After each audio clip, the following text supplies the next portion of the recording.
For the first time in 2 years, a glimmer of calm returns to Gaza. In the early hours of Friday, Israel's government approved a ceasefire deal with Hamas, a breakthrough shaped by weeks of intense negotiations involving Egypt, the United States and other mediators. Under the agreement, hostilities are to pause within 24 hours, with Israeli detainees freed within 72. The Israeli public's reaction to the government's approval of the ceasefire has been deeply mixed and sharply divided. Prime Minister Netanyahu's fragile coalition reflects these divisions as his narrow vote to approve the deal underscores internal political intentions. President Donald Trump, who led the U.S. brokered initiative, has embraced the outcome while distancing himself from deeper political questions, including the state solution, rather the two-state solution. But the deal's success hangs in the balance, challenged by political divides in Israel and the unresolved questions and the fragility of trust after years of war. We continue our coverage, so stay with us.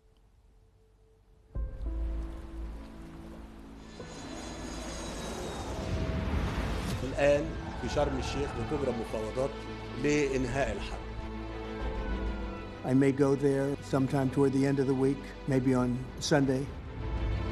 لازم أسجل بتقدير واحترام شديد للرئيس الأمريكي ترامب على إرادته الحقيقية في إنهاء الحرب خلال جولة المفاوضات الحالية.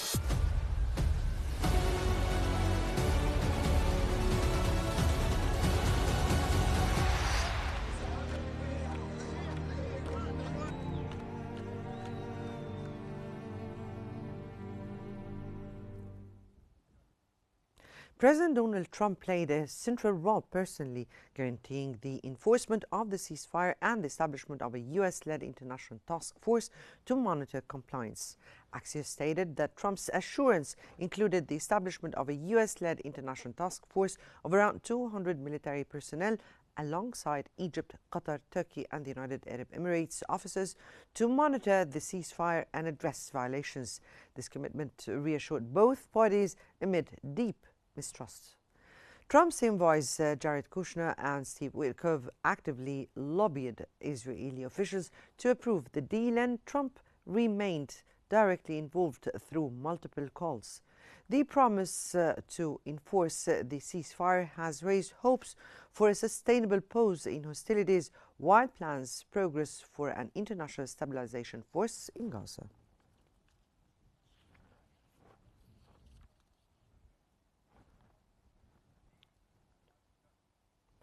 Israel officially approved a ceasefire deal with Hamas, marking a pivotal moment after 2 years of devastating conflict. According to the Times of Israel, Prime Minister Benjamin Netanyahu has issued a stark warning following Israel's government approval of the Gaza ceasefire deal. While acknowledging the diplomatic breakthrough, Netanyahu firmly stated that if the terms of the agreement are not fulfilled the easy way, Israel is prepared to achieve them the hard way through renewed military action. Now, Netanyahu emphasized that Israeli defense forces will maintain a strong presence inside Gaza to ensure security and hold key positions. His warning reflects ongoing tensions within his coalition, where hardline ministers oppose the deal. Netanyahu praised President Trump's diplomatic pressure as crucial in reaching this phase, but made clear that Israel's resolve to dismantle Hamas military capabilities remains unwavering, signaling a return to war remains a possibility if demands are unmet.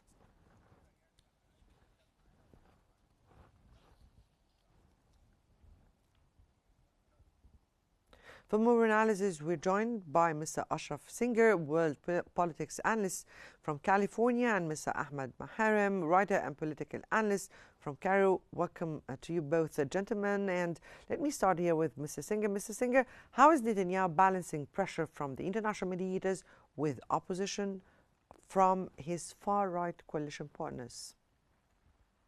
Yeah, Netanyahu had a really huge challenge, particularly with his cabinet, and this is why President Trump sent Witkoff and Snark in the meeting.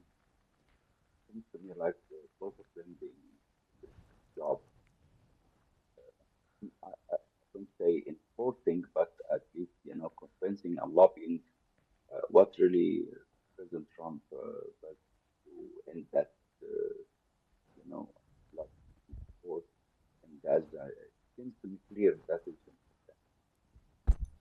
cannot challenge the will of President Trump, because President Trump has already made it implicit on the huge here in the United States about the role of the United States in stopping this war, particularly the MAGA movement, get ready to President Trump and the American foreign policy. So it seems to me like Trump now is reflecting his power, his wealth, to protect also his political survival. That the public opinion in the United States wasn't really welcome. Mr. Ashraf, it seems that we need to see what's technical problems in the transmission, because your voice is not so clear from your side. So let me go to Mr. Maharem until we get back to you. Mr. Maharem, what does the narrow and contentious vote within Netanyahu's coalition reveal about the current political divisions in Israel, and how the hardline opposition within Israel could impact the implementation and durability of this ceasefire? Well, ceasefire came actually as a strong point to say that the Palestinian has gained after 2 years all their suffering, make a conclusion that there is a kind of hope at the end of the tunnel. Different opinion and different thoughts and different efforts from all the countries around the world, especially the Middle East, Egypt, Qatar, and other countries. I think it's a kind of earthquake happened in Israel. The cabinet of Benjamin Netanyahu, not all of them are in the same scenario. Some of his cabinet are against the deal, but the pressure from President Trump was successfully at the end to make Israel to agree on that kind of deal. Ceasefire itself is a big effort and a big success to start a roadmap to a hope that Palestinian-Israeli trouble has been for years, can be kind of settlement. I think with the pressure from American administration and President Trump personally, something will happen clearly on Sunday at Sharm el-Sheikh with the president of Trump and the efforts of Egypt. I think the future, it seems like going to be much better than before. Israel seems like accept that there is no succeed or there is no winning on the war to kill Palestinian citizens. And I think what is happening inside Israel cabinet is something to represent that Palestinian efforts have taken place and the future will be on their side. Still, we're speaking here about the division inside the Israeli coalition government. And do you think this ceasefire deal could trigger a kind of government crisis for Netanyahu, or even a collapse of his coalition? And what political risks does he face at this very particular moment? Well, it's very critical for him personally and for the cabinet and for the whole Israeli government. It could happen, a collapse will happen sometime in the future. But I think what is the result of that kind of conclusion, not all the cabinet are on one side. So the main trouble is now he will be questioned against what happened in the last 2 years. The war itself has no kind of result. You killed thousands and thousands of Palestinian citizens, and still Hamas has the power, and still your objective of getting the detainees, it's not happened yet, unless this ceasefire is stopped and started. And also, you did not succeed to achieve one of your targets, that the Palestinian people has to remove from their land and go somewhere else. So all the details of the negotiation leads like some kind of time will happen. So many questions will be addressed to Benjamin Netanyahu, and maybe his cabinet will be collapsed. Right. If I may ask you here about the role Egypt has played behind the scenes, and is Cairo now positioned as the lead mediator in the Palestinian-Israeli diplomacy? Actually, for the last 2 years, the strong efforts and clear efforts of the Egyptian government, diplomacy, and also other efforts, I think for time being, it's very clear that the American administration, all the international power have already admitted that the efforts of Egypt have been reached the conclusion that the ceasefire started. And the main difficult question is the day after. What will happen the day after? Egypt will take the role because Egypt has the whole details of what's happening in the area. Now, what happens after? It seems that there is a multi-task force that will monitor that. But if we need to understand here the role that Egypt has played in order to achieve that great moment where we are seeing finally a ceasefire, a true ceasefire that would lead then to other negotiations, probably leading to a two-state solution or a Palestinian independent state. Mr. Maharem, we need to understand the role that Egypt has played behind the scenes all that long time. Was not an easy task for the what Egypt has done beyond the scene, because to get all the parties, the Hamas people and the Israeli people and the American and all of, not only Egypt, I think Qatar also have played a role, but Egypt itself, the intelligence of Egypt, I think have done a very strong and intensive negotiations for the last couple of months. And even since October 7, 23, almost 2 years, a lot of efforts was done from the Egyptian government as officials and also from the people of Egypt. So many materials have been supplied to the Palestinian people. Well, if I may ask you here, what are the implications if hardline factions within Israel or the ministers inside the government attempt to derail the ceasefire in the early stages? What do you think would happen? I think it could be something different can happen, but with the different efforts have been taking place, I think nothing better than what it was done. It is so difficult to deal with the Israeli when it comes to negotiations. So I think the Palestinian people, you can see in their faces what happened for the last 24 hours when they received those kind of hope that they still, even the 80% or 90% of the country is demolished, but they still have the hope that they still are in their land and nobody else can push them to go out of it. Right now we again are rejoined by Dr. Singer, world politics analyst. Thank you again for being with us and good to have you back. Now, what mechanisms are in place to monitor compliance and who will enforce them if violations occur? I'm sorry, I couldn't hear you very well. Would you please repeat that question? Definitely. Now, what from your point of view are the mechanisms that were put in place to monitor compliance of all parties and who will enforce them if violations occur? This is a very good question.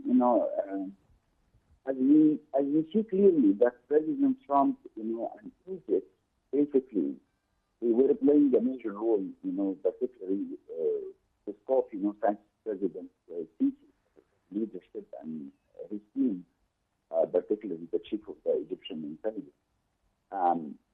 The point here is and United States cannot to monitoring, both Israel and Hamas. We understand that any side cannot to violate that ceasefire and that agreement. I'm sure it will be a huge disaster, for the region, for the security.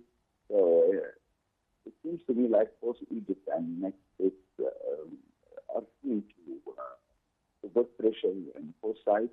And the most important, how to put pressure in Israel. Because Israel, has like different factions. Not all of them, they are accepting, fire, particularly Smartish and in the field. And these guys, they are likely to put pressure in Netanyahu to pursue the war in Gaza. But with that kind of support, that President Trump likely to attend Egypt, someday to attend that ceremony. This is mean that President Trump, by his role as a president of the United States, also is reflecting his personality. He doesn't like, to see any party violating the ceasefire. I'm very sure that ceasefire is going to last long, particularly for the next steps as Egypt playing the major role to bring all parties with the Arab countries to train the Palestinian forces. They can really take care of the security in Gaza. So this is a very good proposal that can really prevent Israel to attack Gaza again and make Gaza more secure than before. And I'm sure the next step is thinking clearly about Egypt's proposal, how to rebuild Gaza and thinking, the independent state for Palestine. But from your point of view, Dr. Singer, how significant was Donald Trump's involvement in securing this agreement? And what are his motivations, diplomacy, or even electoral optics? As Trump, said clearly that he would be like fair and balanced between Israelis and Palestinians, and this is a very good point that the United States is change his position rather than to support Israel 100%. Now, the United States needs to make really a good mediator or fair mediator between the two. Of course, that situation is pretty difficult, particularly in that transition of keeping ceasefire last for long, to end that kind of bloody conflict in the Middle East. Trump, after he did his calculation with his team here in the United States, he agreed that the future is stability in the Middle East. We need to end this conflict. And I'm sure United States had a say or had a word on Israel's decisions. So I'm sure that United States can really force Israelis to accept that ceasefire. And I think that United States has that privilege and leverage to Israel in that position rather than to attack and attack Gaza again. So it's really clear because the United States is the main provider of security for Israel. And this is include, the political support, the diplomacy support, the military support. So without that kind of support, Israel cannot see any conflict in the Middle East. So it depends on the will of the United States, and it's really clear that the United States now have really great will to stop that. From your point of view, how is President Donald Trump positioning the United States in this deal, particularly given his stated neutrality on the two-state solution? And what does that suggest about U.S. policy under his leadership? United States foreign policy really in a huge big in international politics. Gaza one of that challenge for the U.S. now.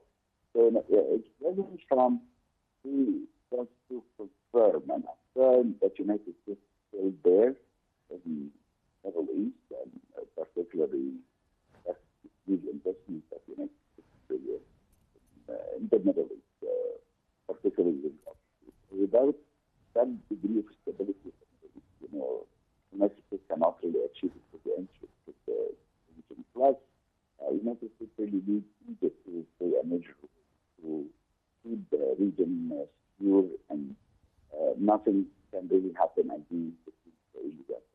We understand that both of them have lack of rationality how to pursue their prosperity and future.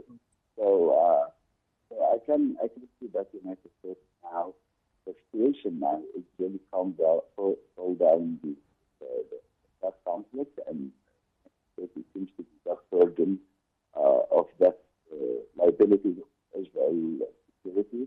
So based on the new direction now from President Trump, that we need really to reduce that liability of United States and that burden, and with Israel to survive by a strong agreement with Arab and with Palestinians, and not really escalate the situation with Egypt in future, because this is not really achieving the United States interest of Israel going to stay in that situation and try to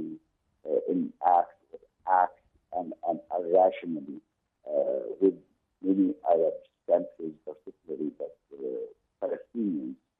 They really need security, and Palestine as a state will really achieve a high degree of stability for Israel too. So Right. it seems to me like the new calculation now is really made, and this is why President Trump sent and Witkoff to Egypt and Israel as well.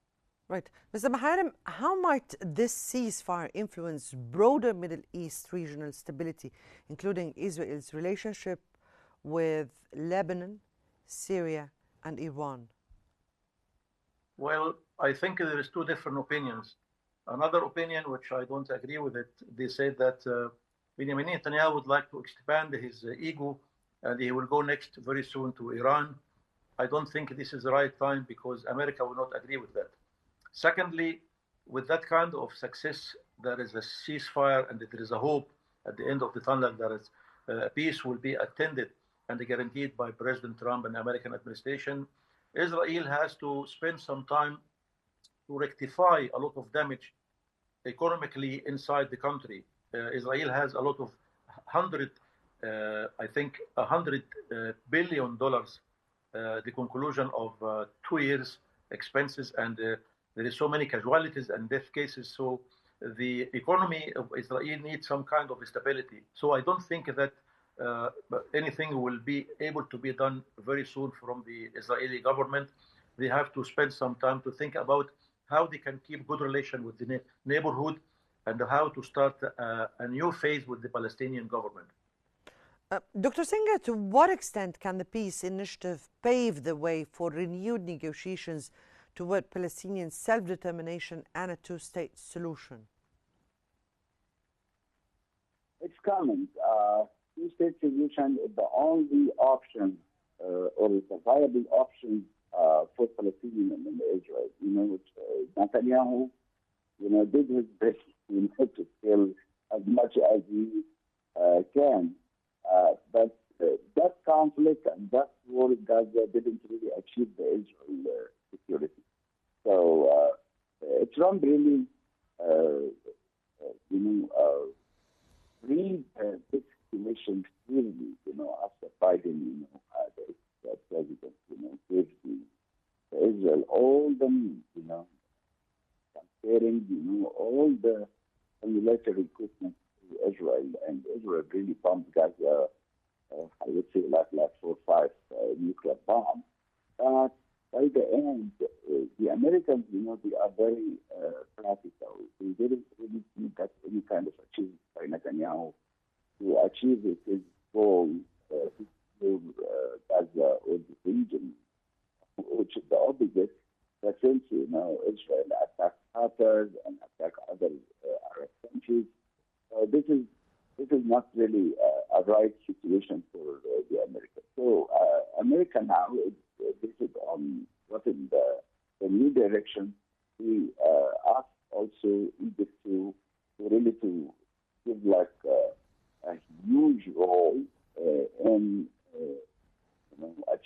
this ceasefire. And I think the strong relationship between the United States and is held more in securing the region, particularly after the U.S. really assist the decision making in Israel, and we found these guys are rational and gonna to keep this conflict for like many years, and this is the change of the direction now. It's really clear from the White House. We need really to secure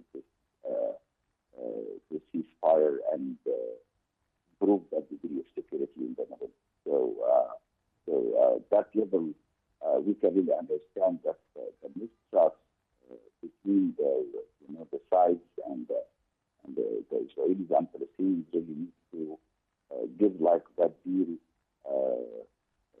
I would say very, very important to get that done, and it seems to me like President Trump gonna to support that deal, particularly that it's gonna to attend that, and if anyone gonna to believe that plan or President Trump plan get like a huge lashback from the U.S. and U.S. can really hurt a lot of Israel, particularly violate this. Right. Mr. Maharim, let me here ask you, what could be the long-term prospects for peace and security in Gaza following this ceasefire, especially regarding political negotiations and Hamas status and the whole Palestinian internal scene? Well, long-term security of the region is actually, it could be the wish of the United States of America and the European Union and most of the countries in the world. Last 2 weeks of September at the General Assembly, we have seen so many, more than 150 countries are supporting the Palestinian states to be announced. Plus, America have tried for the last 2 years to support Israel in different ways. And at the end of the way, the American administration discovered that instead of being helpful and assisting to the Israeli government, they are already shared with them to that kind of war. So I think American administration with the President Trump, they will enforce all their policies for the near future, that there is a hope that there is a stability will be in the region. So maybe with the pressure from America, something will happen with the way that Israeli government are thinking. And I think with the next few weeks, few months, I think Egypt with other states on the region will play a good role to enforce that kind of hope. Right. Mr. Singer, what did Trump mean when he said Israel cannot fight the world's within the context of this peace deal? So it seems to me very clear that this is a new vision of President Trump as a peacemaker, as a White House, like described, post one of the lovely posts saying, this is the man of the peace, the man who suddenly makes the peace in the Middle East. And I think Trump needs really to protect his legacy of that he is really making peace in the region, and particularly Palestinians and Israelis conflict. It's one of the worst conflicts ever. And of course, he probably failed in achieving peace between Ukraine and Russia. And now he would like, to get that peace done between Israel and Palestinians. And this is can really give Trump like strong peace here in the United States and all over the world. So, the probe got really interested domestically or nationally about, what is going on in Palestine and Gaza. The second, the United States really need to deeply about its domination, particularly of the rise of China, and it is role as a dominant nation or country. Right. Clear. That is so clear. That was Dr. Ashraf Singer, world politics analyst, and Mr. Ahmed Maharem, writer and political analyst. We thank you both, gentlemen, for sharing your valuable analysis and perspectives with us in this in our coverage. This brings us to the end of our special coverage. So many thanks for joining us, and stay tuned for more updates on Qnews.